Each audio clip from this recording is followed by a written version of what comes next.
all my life. Been grinding all my life. Sacrifice, hustle paid the price. Want a slice, got to roll the dice. That's why all my life I've been grinding all my life. Yeah, all my life. Welcome to Darren and Sterling right here on ESPN Kansas City, 1510 AM, 94.5 FM, 1510.com, and Facebook Live. I am Sterling Holmes live in studio. Darren Smith not in studio, but back from Tampa. I know he's not happy. Not only did the Chiefs lost. I'm sure his bank account is a little lighter after some of the bets I know he made after talking to some folks. And I know the weather. That's 3 losses. Not a great Wednesday for Darren. But Darren, I hope you're doing better. How are you handling things right now? Well, let me address each and every point that you made. First of all, first point, Chiefs did get their ass kicked, and it was not a pretty sight. Watching it from inside the stadium, free ticket is one thing, but not having to, not paying to see what took place, notwithstanding, was not something that I enjoyed much, especially sitting amongst Buccaneer fans. It was truly a home game for them in every sense of the imagination. I'm talking about game day and aesthetics, timeouts, and everything that they did on the jumbotron. So it was truly a home game for the Tampa Bay Buccaneers. Secondly, Chiefs didn't hit on no bets because they didn't score any points besides 3 field goals. So it was brutal for me that day. I mean, not even getting a touchdown was the most astounding thing for me, because there was some good odds on Patrick not throwing a touchdown that if I'd have taken, then we wouldn't be having this conversation. It's just like, but nobody ever expected Patrick Mahomes to not throw for any touchdowns. So go ahead, because I know you want to say something. No, I was going to say, my dude, you had him throwing for 5, so well, no. Well, 4 at a minimum, but 5 obviously at the most. But again, I mean, we expected at least 30-some points. We always said it takes 30 points to beat the Chiefs. They scored 31. We just expected the Chiefs to at least have, 28, 35, 42, something. So, so that being the case, that was disappointing. And then, of course, the weather. If I'd have known then what I know now, I would have booked my stay out a little bit longer in Tampa. But in all seriousness, I had to come back anyway because I needed to register my tags and stuff. So I took care of all that today. I was like 12 days late. So, well, you hear that, government? He's legal. You hear it? So get off his back. Get off Darren's back. He's legal. I did not want to ride around dirty in either one of my vehicles today. So yeah. Well, one thing I want to touch on, and you brought it up actually, was the home field perspective from the Chiefs game. We didn't get a great chance. It looked on TV like there was some home field advantage just based on it obviously being in Tampa Bay and the Buccaneers playing. As far as a home field advantage and home field atmosphere, what made it not like a normal Super Bowl? Take location out of it, but even the graphics, like, were those geared towards Tampa Bay? Well, let me say this. One, unfortunately, you cannot have one without the other. So you can't take it. You can't take the fact that they were home with a team out of it, because, again, had it been Chiefs, Green Bay, then the whole scenario, whether or not just the whole aesthetic part would have you wouldn't account for that, because it was in Tampa Bay. And when I say home field advantage, like in between timeouts, they would show stuff on the graphic board like Tom Brady being the GOAT, as in like The Price is Right, where you la do dee da do dee da do dee da. So I don't know. I doubt they came across the television screen, but that was the only one that did. That was the only one that came across the television. Okay, but there were just highlights and stuff that was always 60 seconds, every Bucks touchdown throughout the season and stuff like that. They didn't do that for anything we can. So I mean, so literally the announcer over the air, I mean, that was all Tampa Bay people. So I mean, literally everything. Game day, all the game day aspects, it was Super Bowl driven.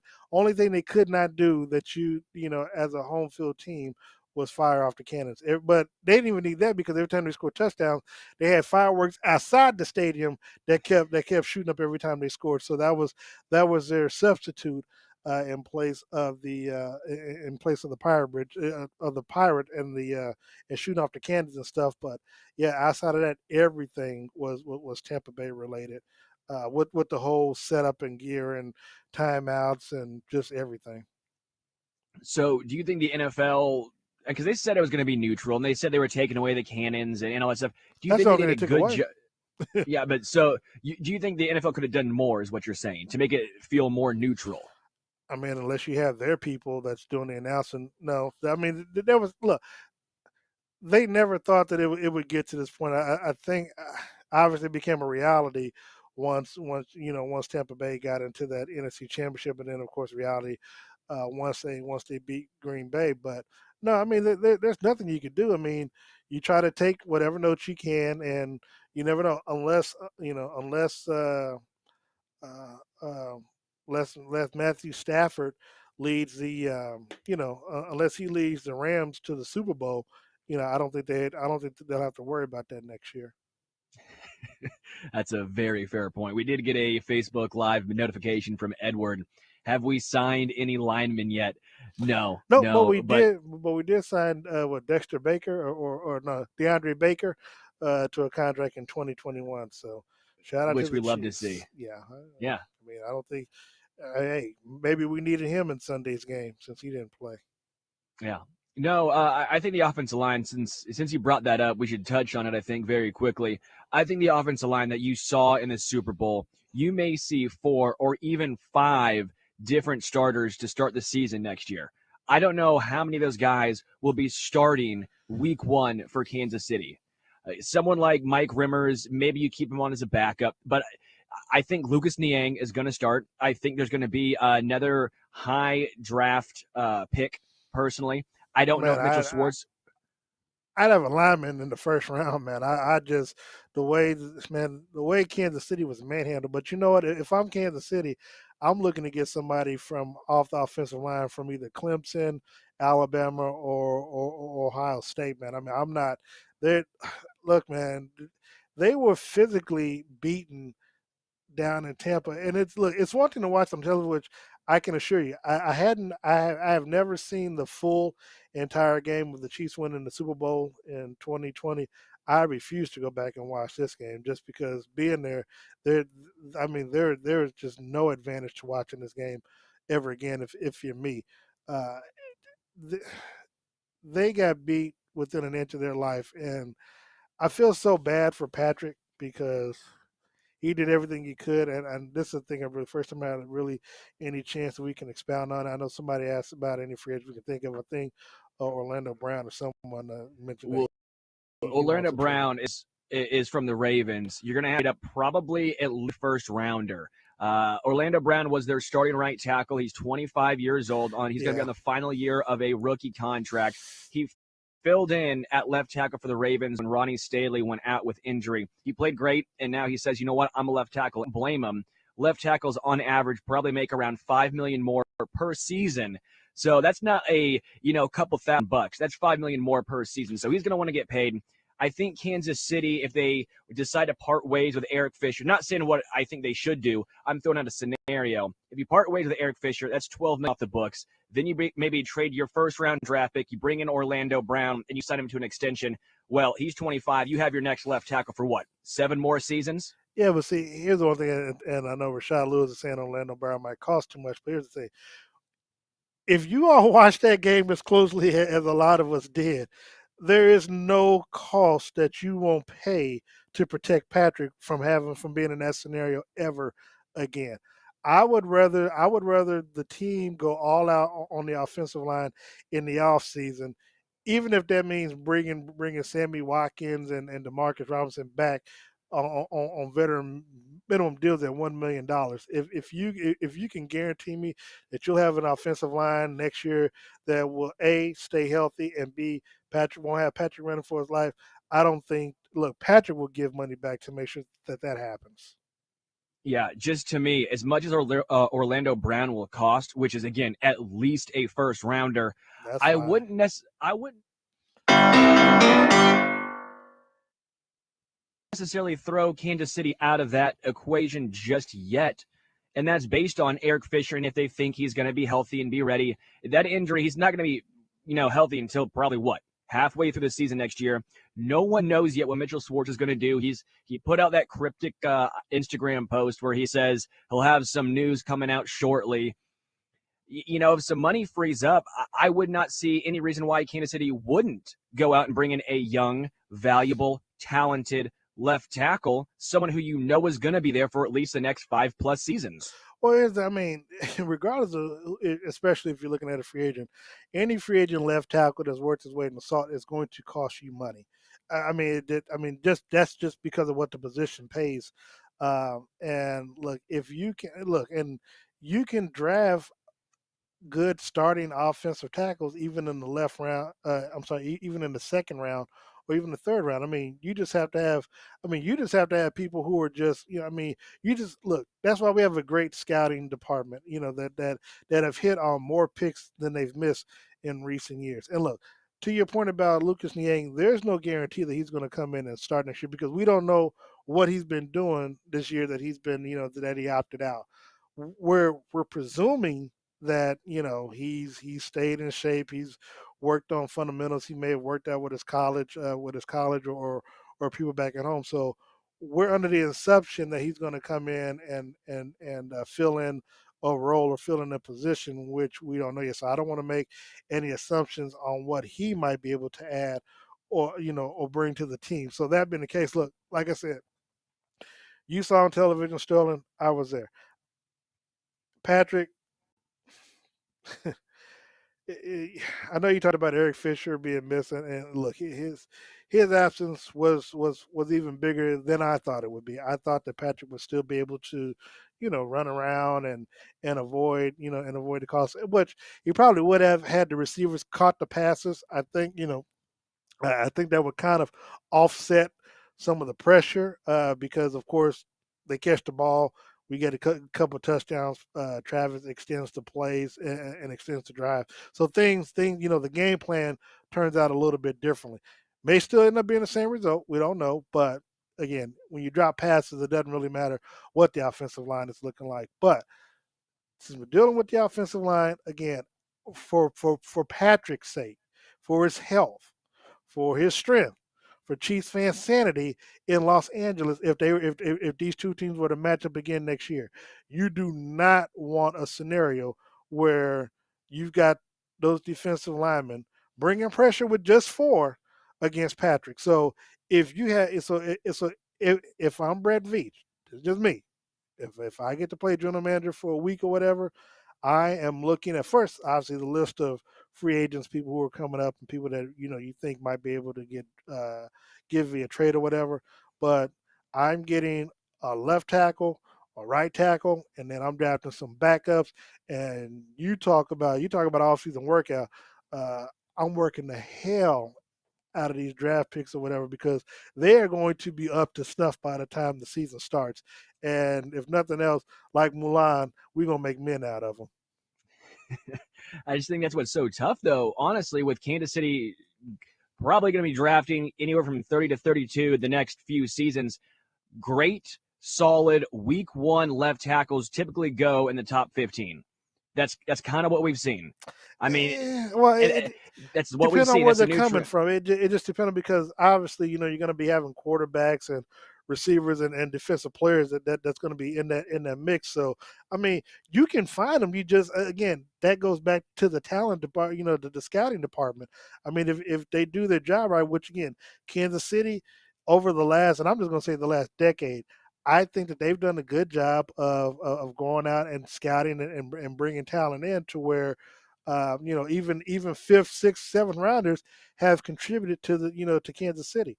So like we harp on and we talk about Javarius Ward and some of the other defensive rookies or players over the last couple of years that have contributed to the defense. That's why you can get away with paying the offense so much because the defensive players are starting. Their rookie second year or whatever, and they're contributing to it because that's the other thing too. If you can contribute while you're on your rookie deal and you're young, I mean, obviously you're playing yourself into a bigger contract when your contract is up. But that's what you want to have happen.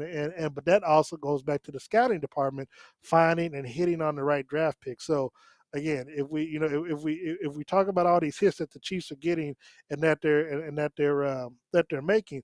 I mean, that's what they got to do, man. They got to go out there and look, just like my guy Ozzie Newsome up in Baltimore. All he does is watch college game films. I mean, that's why he hit on so many Hall of Fame picks and great draft picks. Well, sure. But my point with left tackle is typically top 15, guard, center, right tackle. I mean, Lucas Niang, I still think is going to be a fantastic right tackle. I'm hoping so. Yeah. Chase Young said he was the best right tackle he faced in football, and that's Chase Young. I mean, Lucas Niang didn't give up a sack at TCU. I think dude is going to be okay.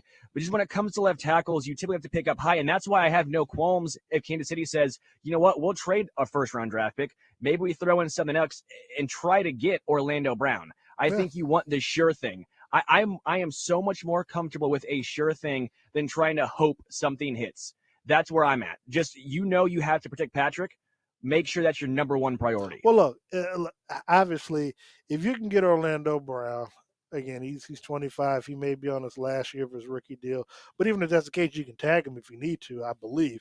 But look, I will give up my 31st pick because again, that 31st pick is just coming out of college, so it may take him some adjustments.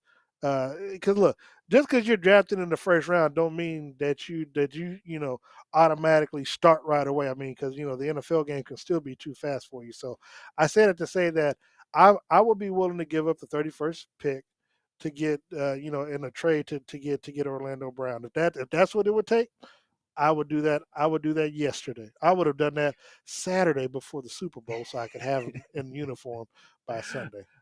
I would have taken Tristan Wirfs 13th overall, like the Buccaneers did this year at right tackle. Tristan Wirfs had a hell of a game.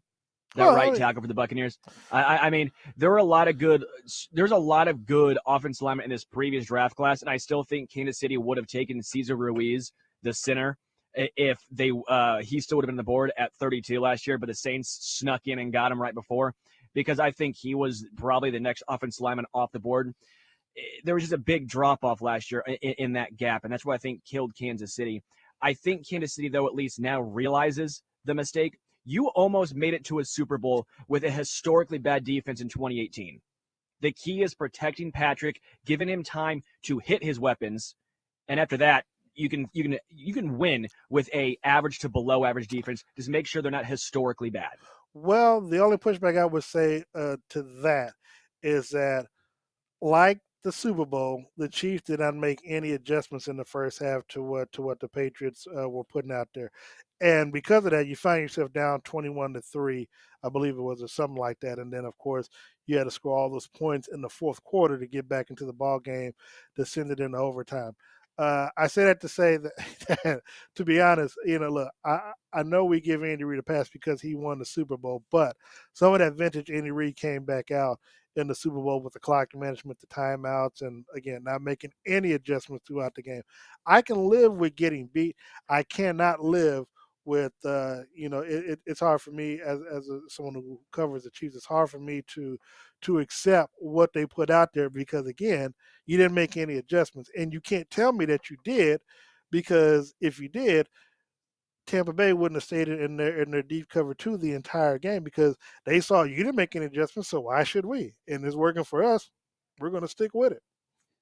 That still irritates me to no end. I think everyone, No way. you, me, everyone, national, local fans, everyone knew that the Buccaneers were going to play probably cover two, drop back deep, and make sure that they weren't going to get beat by Tyreek Hill. But somehow Kansas City didn't.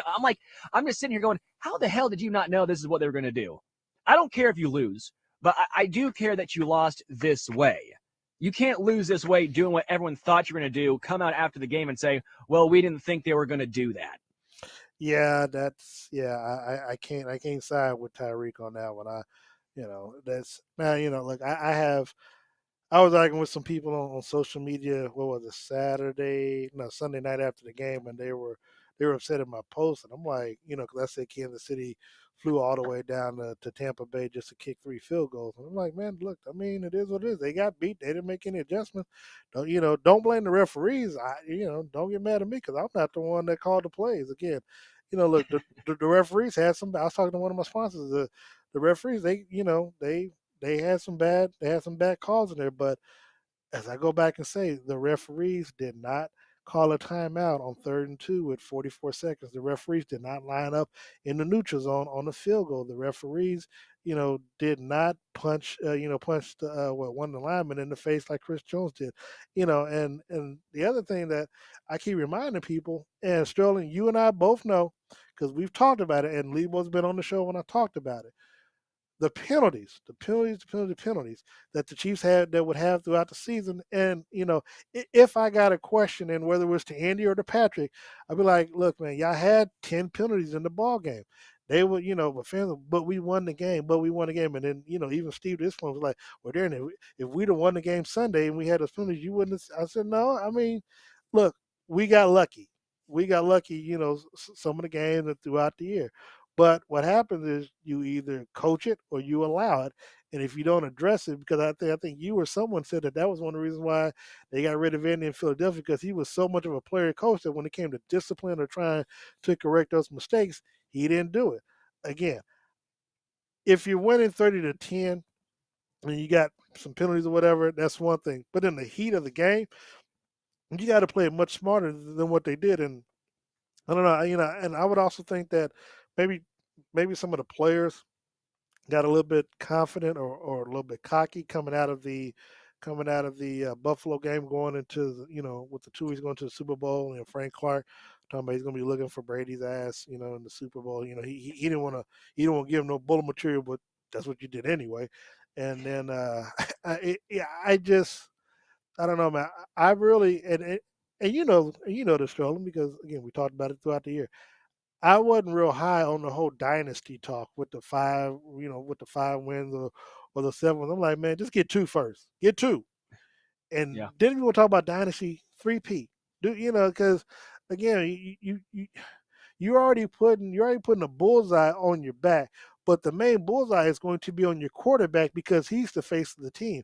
They feel like if they take him out, then there's no way that you're going to go back and become a dynasty, because your main source of strength is gone. And look, man, I'm all look. I used to play, man. Like, I'm all for talking junk, talking smack, but there's a time and a place for everything. And this year, this team overall, they had a good season overall, but yeah, man, let your play do the talking, man. Yeah. That's because look, here's the thing. You see, now you got some of that smackdown, and so next season you're gonna come real humble. And look, that you should be able to do much better next year, because you're not going to be the hunted. It's going to be Tampa Bay that's going to have the bullseye on their back. Perhaps you can come back and do and do what they need to do, but I, but Well, I'm upset because this team literally should have been having a 3P right now. They should have won the game 2018.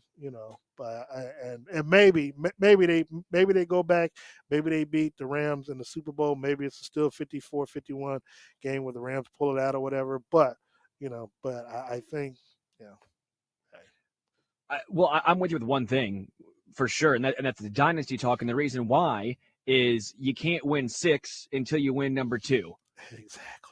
I mean, and that, at the end of the day, that's what it comes down to. And I kind of, I'm sure, I definitely got, I think, maybe swept into it a little bit. I think once you have a team like this, it's very easy to get into dynasty talk, just because you go, oh, we're in back-to-back Super Bowls. We're going to be here every single year.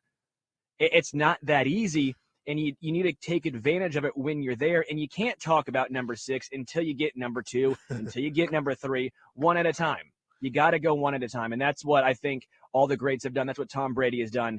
I'm not freaking out yet. I still do think Kansas City is going to be back, but I do think we need to maybe slow up a little bit on the dynasty talk and make sure we go one at a time. Hey man, I was always the one that was like chill with that talk, but people say, "Oh man, you don't like the Chiefs, man." I'm like, dude, I keep telling people in this position that I'm in, you can't be fans of the team. You have to be impartial. So when you criticize, it comes from a position of credibility. Yeah, I mean, I don't say nothing on here that I don't say on the Zoom calls or any other show that I do. It's just one of those things where I just, like Patrick being the GOAT. I'm like, man, I have to tell a young Padawan, a dude of mine, who's in LA and works for FS1. I'd be like, dude, you got to chill with this Patrick is the GOAT talk. He might be the greatest you ever seen. But, dude, this is only his third year, his third full season starting. Like, let the man's career play out before you start trying to crown this dude. Like, you do this. Look, I understand LeBron, he's played 19, so 18 years or whatever. Okay, I'll give you that, even though he ain't the GOAT, but, because he's 4-6, percentages and wins matter and stuff like that. But, man, dude's only won one Super Bowl. He's gotten a two, because right now, me, Sheldon, I was like, let's get past Buffalo first, because right now, if he'd have lost to Buffalo, then his career trajectory could be Drew Brees and Aaron Rodgers, where you win that one Super Bowl and you'll never go back. At least he's gone back. So right now, he's in that same minefield with Russell Wilson. So if he goes back again and he wins or loses, then he sets himself up differently. But I just look, man, I know Patrick is the best quarterback we've had since since we've drafted. I believe, I guess since maybe Lynn Dawson. But I think we might have got him in a trade back in the day. But I know, but outside of Todd Blackledge, yeah. So Patrick is, look, I get it. Patrick is great. I'm going to be doing a show with his dad in the near future. So I don't want people to think that I don't like Patrick, because I do like Patrick. We get a haircut, same barber. But I want to see this man's career play out, because he threw for 5,000 yards. I thought he should have thrown it again this year. He didn't play week 17 or whatever, and it is what it is. But I just want the man's career to play out, let it unfold before we start trying to crown him king of the hill and the GOAT and all that other stuff. Because right now he's got a long ways to go before he does that. Let's get another Super Bowl title, another MVP underneath the man's belt, and then I'm sorry, let him get the 4 Super Bowls and 4 Super Bowl wins before we start this GOAT talk. So that's all I can say about that. Well, I got to say, we got to take a break. We do. I say we take a break. When we come back, we'll talk about a very good cornerback who was released by an AFC West rival. And we'll also talk a little bit about the Dallas Mavericks. So we'll take a quick break. This is Darren and Sterling right here on ESPN Kansas City.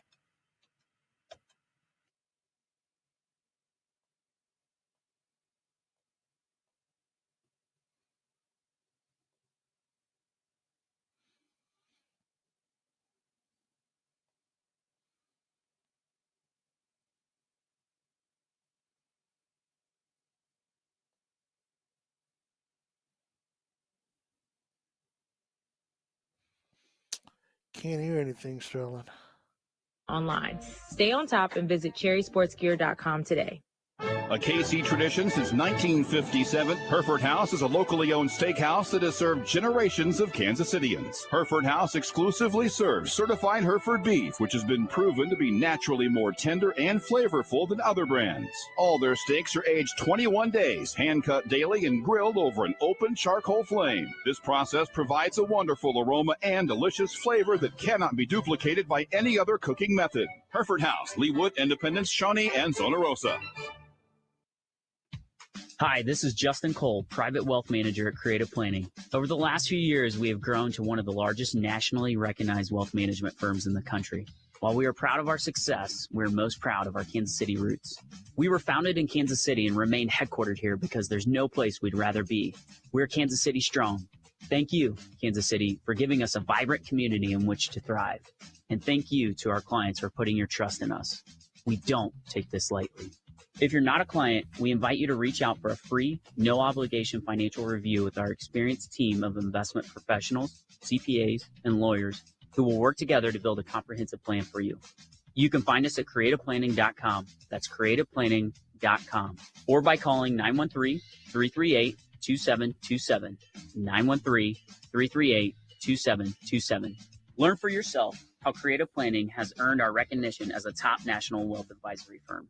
When do you think about your insurance? Chances are it's when you're paying your bill or filing a claim. At Briar Payne Mead, we always think about your insurance. It's what we do. Buying a car, having a baby, building a home, starting a business. Then it's time to call BPM at 913-681-099 or visit us on the web at bpminsurance.com. Great service and extremely competitive rates from the top-rated companies. Briar Payne Mead, 913-681-099. That's 913-681-099.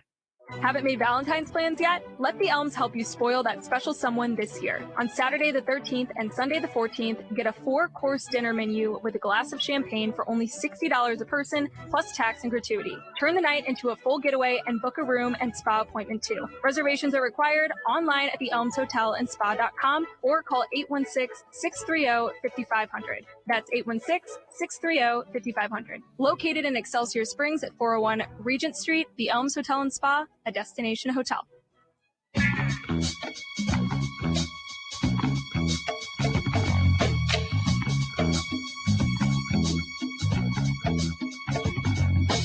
Welcome back to Darren and Sterling right here on ESPN Kansas City, 1510 AM, 94.5 FM, 1510.com, and Facebook Live. We didn't have Moving On Up by Curtis Mayfield in here. We had this one. I was a little disappointed. No. Trust me, that's a good song choice, Sterling. You did good, notwithstanding. Sterling, before we go further, I would be remiss if I did not. I wanted to do this at the start of the show, but I had you bring us in. But we would be remiss if we did not have an opportunity to not talk about, if not talk about, but celebrate the life of my friend Therese Paler, who passed away on yesterday at the age of 37. Now, I've known Therese for a number of years. Therese has been a guest on my Fox Sports show down in Parsons. He's been a guest of mine on Radio Row a few times, and of course, before he moved over to Yahoo, we would always, have words and stuff when we covered the Chiefs either on the road or here locally. He had a show over on 610 during the football season, Good Football Show.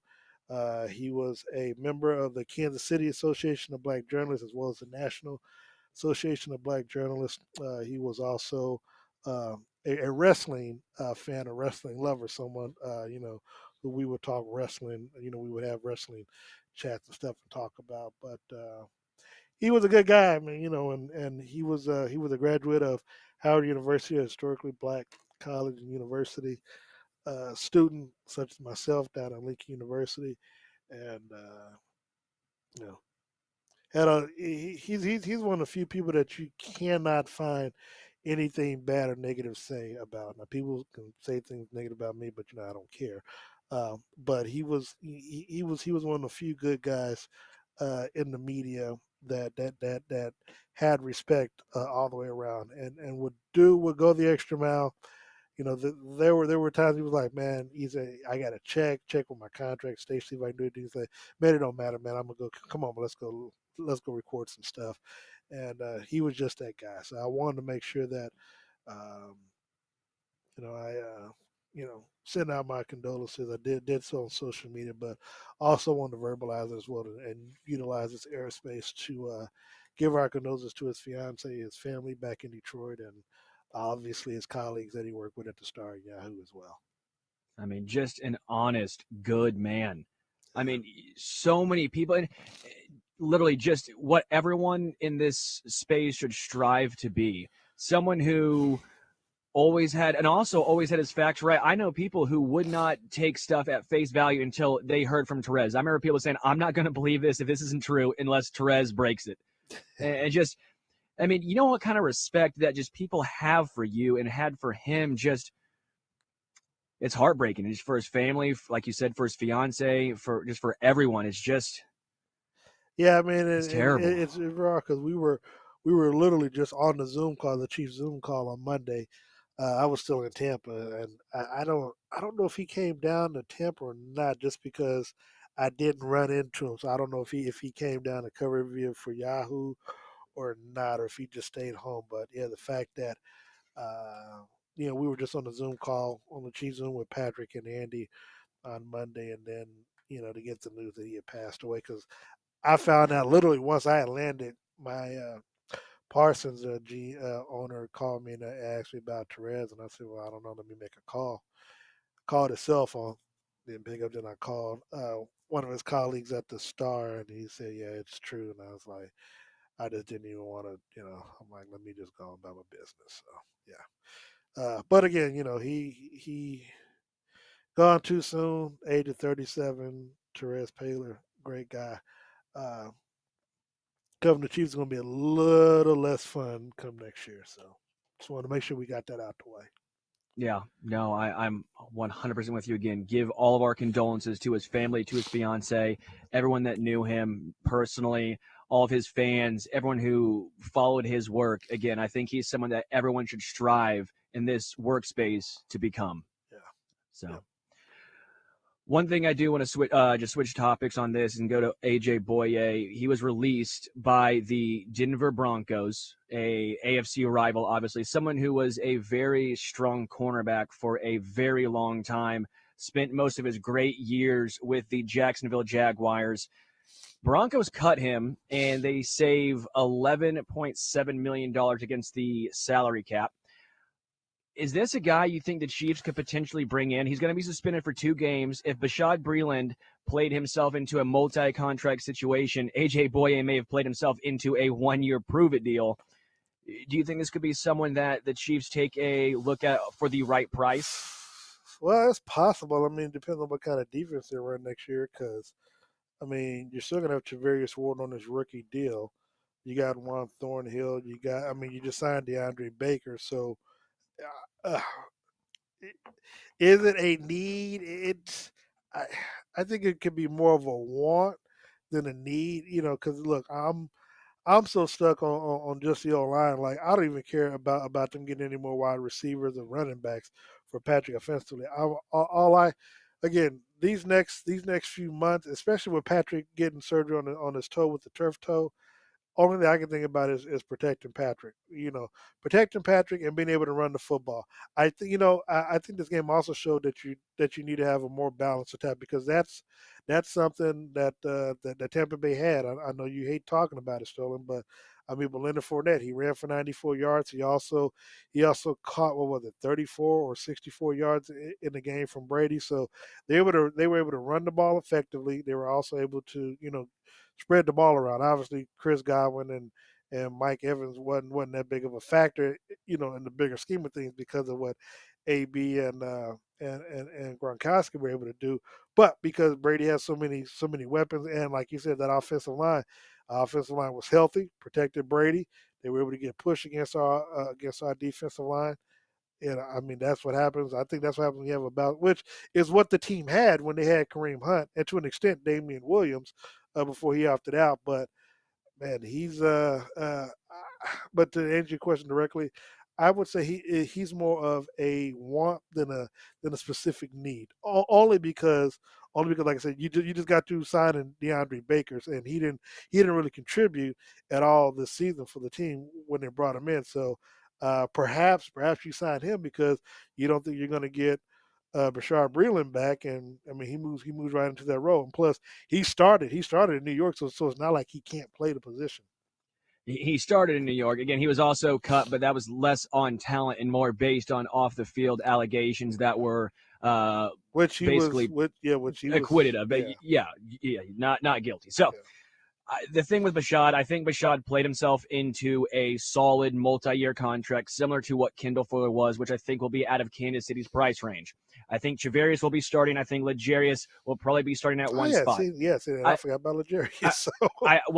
But my thing is, I think Rashad Fenton fits more as a depth piece. I think he's very fine starting. But if they want to bring in that veteran presence, a veteran guy, maybe you do take a look at AJ Boye.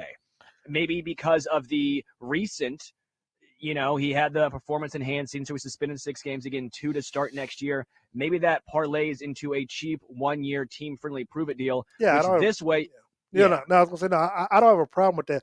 But I'm also, because again, you had a Legarius Sneed and it was one other player that you mentioned. So I'm sitting there thinking like the Chiefs are already loaded. They're already loaded at that position. And again, unless they're going to do another 4-2-5 where you got Sorensen starting it. Look, I would presume, I don't want to make an assumption, but I would presume that Juan Thornhill should be much stronger, should be much more ready to go next season than he was this year.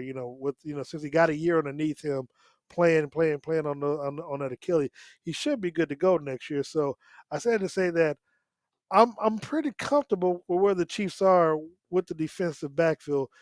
if you can get Boye for a Le'Veon Bell type deal, prove it. Okay, cool. I'm all for it. Otherwise, I mean, he, he's a want, but not a specific need. Again, I all I can think about Sterling is offensive line, offensive. Seriously, man, look, I No, never. I'm with you. And again, we are hoping or presuming that Damian Williams is going to be back. I think that we did not really know how much he was going to be missed this season until it came about in the Super Bowl. Look, I like Clyde. I think Clyde is a great 1-2 combo with someone, but as your feature back, he's just too small, and our offensive line just wasn't the type of offensive line that could give him the holes or that could do the things necessary to put him in a place to succeed. If I'm Kansas City, O line, but an O line that not only can block, but an O line that can block and run. Yeah. No, but again, this is why I didn't like the Clyde Edwards-Helaire first-round draft pick to begin with. Well, it But shocked that's a me whole too nother. because it's shocked because hey, I thought had a receiver been available, I thought they probably would have gone there. But I know you never were thinking defensive player, and then they went and got Willie Gay in the second round. So I guess that was Yeah. like that filling the void type. And look, I know we were praising Willie Gay a lot, but Willie Gay wasn't Yeah. going to make a difference in that game Sunday. No, 100%. I love the Willie Gay pick. I love the Lucas Niang pick, but the Clyde one just to me was a bit of a head scratcher, especially if he's not going to be your long-term featured back. But one thing I do want to touch on, Tyler Heineke, remember the Washington quarterback that had 2 good games in the playoffs? He just parlayed that into a 2-year, $8.75 million deal. Hey, man, if you can get it, go for it. I'm not mad at him. Good for that dude. That's like the Matt Flynn special. Remember when Matt Flynn threw for like 450 yards in that one game, and he got like a 6-year deal out of it? Well, that's how Ryan Fitzpatrick has been able to stay in the league. I mean, he'll go have a 450-yard game against the Steelers or someone, and next thing you know, he's parlayed that to a starting position someplace and gotten a decent sized contract. So, hey man, I'm all for it. Yeah. One thing I do want to talk about, and you and I touched on this actually before the show, the Dallas Mavericks. Mark Cuban came out and said that he's not going to have the national anthem played before each game. They hadn't done it all season. And now the NBA is coming down and saying and reiterating that you have to play the national anthem before each game. What do you make of this? Well, I thought that if I was correct, I thought when I was listening to one of the shows this morning that Adam Silver and Mark Cuban had an arrangement that he was okay with it because Mm-hmm. but I mean, I guess they're just trying to succumb to the pressure. Again, I know we talked before there where, we feel like why even play to begin with? I mean, it's just I don't know, man. If it's that divisive, I'd say why don't play it at all. But I'm not. I wouldn't play it. Look, I mean, because I think the thing was Mark Cuban was trying to, I think with his players kneeling last year, sponsors didn't like it. They wanted to stand. And obviously Cuban was siding with his players. So he just felt like, well, we just don't play it at all. We ain't got to worry about it either way. We ain't got to worry about somebody standing, somebody taking a knee or what have you. I mean, I don't, I, I, I think it started back in the 1910s or 1920s or whatever when they started playing it. But I think it's funny because with the Dallas Mavericks themselves, one of the original owners of I think the original owner of the Dallas Mavericks used to do God Bless America. I think that was what they did before the games for like 16 years, and then Ross Perot, who ran for president, owned the team for 4 years and switched it to the Star Spangled Banners, and then of course, or the national anthem or whatever you want to call it, and then Mark Cuban had kept it that way when he bought the team, but. I mean, but look, if you're gonna do that, hey, me, I'm old school, man. Lift every voice and sing in there, and I bet, like they did the Super Bowl, and they'll complain about that. But I mean, if you're gonna do it, then go all the way with it. My thing was, I just don't. There's not even fans there. I mean, I think. Well, no. I think they had it is. 1,000. Yeah, they had 1,500 essential workers, but the first 10 games they had no one, and then this last game they had 1,500 essential workers. But you're not really having fans there. It's not really that. Like, why? It's a sporting event. Well, you're not sitting in for Congress. You're not there for the. You're not on the Senate floor. I always thought it was a little. I never saw, I guess, the correlation sometimes between the national anthem and sporting events. Like I after 9/11, I thought that was extremely powerful. Everyone trying to come together. Something like the 15th game of an NBA season.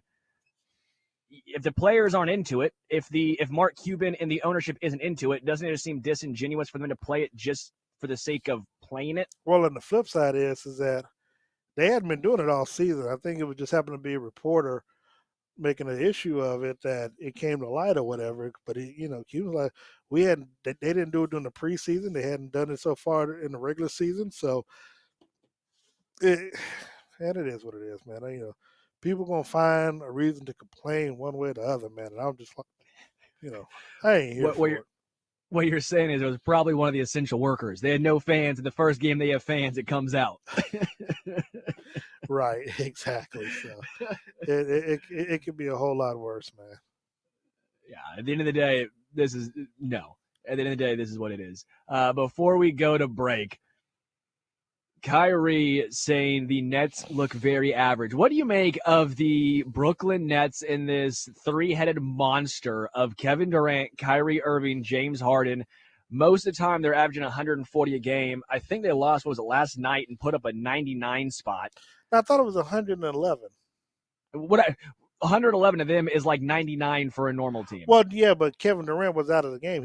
He's out until Friday. I mean, because he tests positive, or I'm sorry, he didn't test positive, but some contact tracing or whatever with the COVID, where he was pulled from a game he couldn't start. Then he played. Then they pulled him in the middle of a game, and then he was like, free me or whatever. So, it was 104. It was 104 last night. Okay, so against the Hornets. Okay, so I mean, they're impressive when all three are on the court together. But that's the problem. They can't stay on the court enough in enough stretches of ball games, to me, it seems. And so,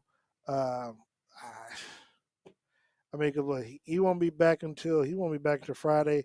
I think what was it? Yeah. So I think yesterday's game he had James Harden. That was 111 last night. I was looking at the different box scores. Looking against the Charlotte Hornets, which they lost. Last night was against Detroit. See, don't you ever try to correct me on the air, man? That's why saying it. Still, you got Kyrie and James Harden. You can't lose to the 6-win Detroit Pistons. Which, by the way, does Detroit only play against the Lakers and the Nets? They're the only teams they can beat. Yeah, it seems like it. Well, who was it?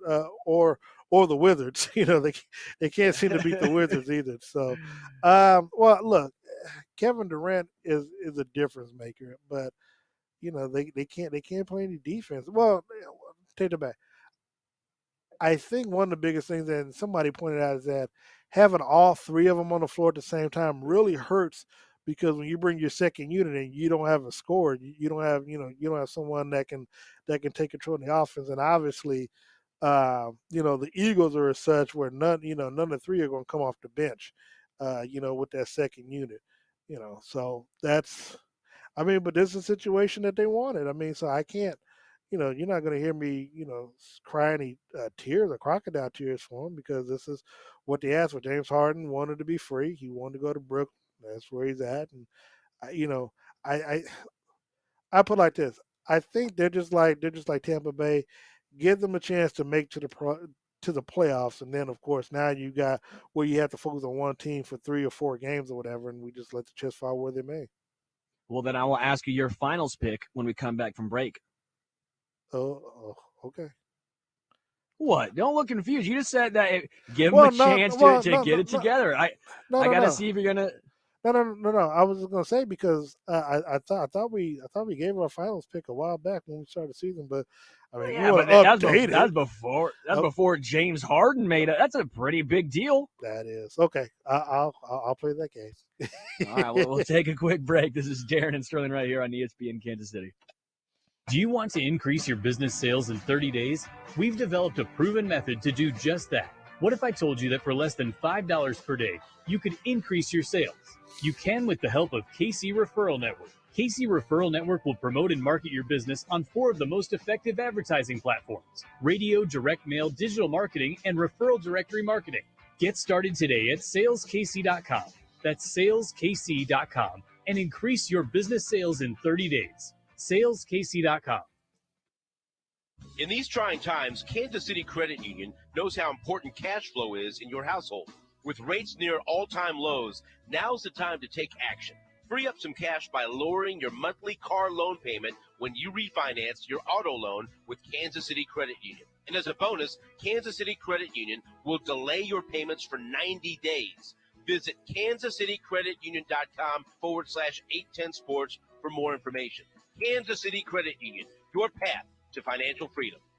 A KC tradition since 1957, Hereford House is a locally owned steakhouse that has served generations of Kansas Cityans. Hereford House exclusively serves certified Hereford beef, which has been proven to be naturally more tender and flavorful than other brands. All their steaks are aged 21 days, hand-cut daily, and grilled over an open charcoal flame. This process provides a wonderful aroma and delicious flavor that cannot be duplicated by any other cooking method. Hereford House, Leawood, Independence, Shawnee, and Zona Rosa. When do you think about your insurance? Chances are it's when you're paying your bill or filing a claim. At Briar Payne Mead, we always think about your insurance. It's what we do. Buying a car, having a baby, building a home, starting a business. Then it's time to call BPM at 913-681-099 or visit us on the web at bpminsurance.com. Great service and extremely competitive rates from the top-rated companies. Briar Payne Mead, 913-681-099. That's 913-681-099. What's up, Kansas City? Jake Gutierrez here to tell you about my friends from Lightstream, a division of SunTrust Bank. Are you thinking about the high interest rate credit cards you used over the holidays? I am. When it comes to refinancing your credit cards, you've got options, but only Lightstream was ranked #1 by J.D. Power for customer satisfaction with personal loans. Lightstream's credit card consolidation loans start at just 5.95% APR with autopay and excellent credit. You can save yourself thousands in interest. You can even get your money the same day that you apply. Apply today for a credit card consolidation loan from the company J.D. Power, ranked #1 for customer satisfaction in personal loans. Plus, get an additional interest rate discount simply by going to lightstream.com/Jake. It's LIGHTSTREAM.com/Jake. Subject to credit approval. Rates range from 5.95% APR to 19.99% APR. Include 0.50% autopay discount. Lowest rates require excellent credit. Terms and conditions apply. Offers are subject to change without notice. Visit lightstream.com/Jake for more information.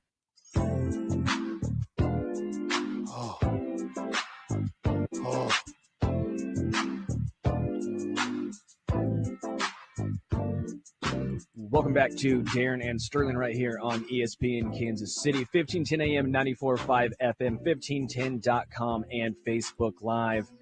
Now that we had a little time to think it over, Darren, has your finals for the NBA picks, have they changed at all now that James Harden is in the East, is with the Nets? Well, if they don't play no defense, then the answer is going to be no. But as of right now, because you have 3 legit superstars, which is what you need in this day and age to at least make it to the finals, I would say that I still have the Lakers getting on the Western side. And yeah, I think they find a way. I think they will find a way to pull it together and to do what needs to get done to at least get to the NBA Finals. So yeah, I do see a scenario where it's Brooklyn, Lakers. It's good for TV ratings. I mean, Brooklyn is New York. I mean, it's just New York City. So obviously, you're looking at monster ratings for the NBA. But yeah, I can see a scenario. I do want to ask you one question before I know we get out of comments, because I'm in this Facebook group. And, with the brouhaha that Russell Wilson has talked about last couple of days by getting hit and being, could you see a scenario where they trade him to Houston for Deshaun Watson straight up, or maybe even add a 4th-round draft pick in there. I'm just putting it out there. I mean, that's the No, I conversation know, we're but having, but I feel like you're going to be trading one disgruntled quarterback for another disgruntled quarterback, and they're still going to be disgruntled in their current situation wherever they land. I feel like Deshaun's going to be irritated going to Seattle, where you go, okay, I went from no offensive line to, again, no offensive line. And then Russell's going, I went from where I at least had control down there to an organization where they stripped me of all my power and all my say. I think neither of those guys would be happy if they change places. that's fair. My only thing is that I think that if they did get Deshaun, that they would invest via the draft or free agency in some offensive linemen, just because you want to protect your investment that you got now. I believe They well, invested 41 plus. No, I'm saying no. I agree that they should be investing in that, with the Russell, but I think they have a much better defense up there in Detroit. I'm sorry, in Seattle than they do down in Houston. So you got Bobby Wagner, you got Jamal Adams up there. I think and look now you got your a number one wide receiver in DK Metcalf. You got Tyler Lockett. I think if you're Deshaun Watson, you can make some things happen in Seattle. I think you would be a legit playoff team every year, and you be a legit NFC Championship at a minimum team with him up there. I agree. I think it's better for Deshaun than it is for Russell. I think Russell would not be happy going down to Houston. I think he goes, you take me from at least a team where I had weapons and no offensive line to a team that has no weapons and no offensive line and throw in a bad defense for good measure. Yeah, I don't think Russ would be too happy. But Darren, I'm glad to have you back in Kansas City. I hope it's glad to be back. Great show you did yesterday too. Thank you. I do appreciate that. And again, we'll be back live in studio tomorrow from 3 to 4 p.m. Darren, that look right there makes me say you were. Oh no, man! Hey! Look, man! I can just claim a jet lag, man. This is not, and it's cold outside. I like broadcasting from the house. Darren will be doing it again, streaming because of jet lag and the cold. But until tomorrow, this was Darren and Sterling right here on ESPN Kansas City.